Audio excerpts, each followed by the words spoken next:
أعوذ بالله من الشيطان الرجيم. بسم الله الرحمن الرحيم. ولقد أخذ الله ميثاق بني إسرائيل وبعثنا منهم 12 نقيبا وقال الله إني معكم لئن أقمتم الصلاة وآتيتم الزكاة وآمنتم برسلي وعزرتموهم وأقرضتم الله قرضا حسنا لأكفرن عنكم سيئاتكم ولأدخلنكم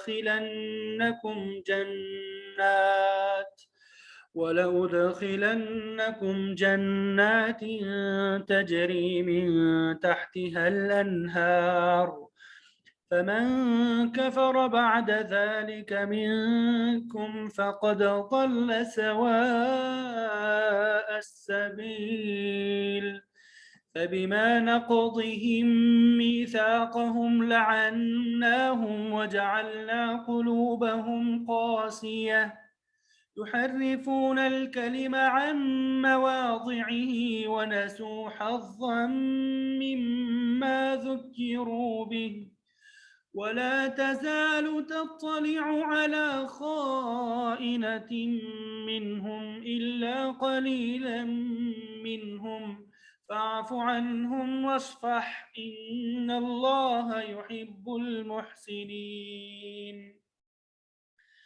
ومن الذين قالوا إنا نصارى أخذنا ميثاقهم فنسوا حظا مما ذكروا به فأغرينا بينهم العداوة والبغضاء إلى يوم القيامة وسوف ينبئهم الله بما كانوا يصنعون. يا أهل الكتاب قد جاءكم رسولنا يبين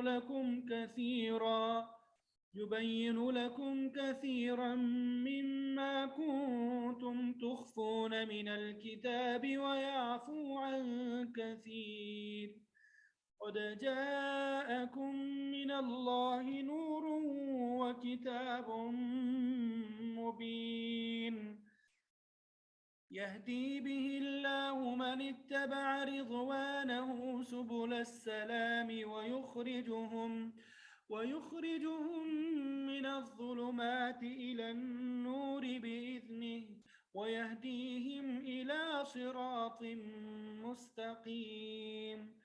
لقد كفر الذين قالوا إن الله هو المسيح ابن مريم قل فمن يملك من الله شيئا إن أراد أن يهلك المسيح ابن مريم وأمه ومن في الأرض جميعا ولله ملك السماوات والأرض وما بينهما يخلق ما يشاء والله على كل شيء قدير. صدق الله العظيم.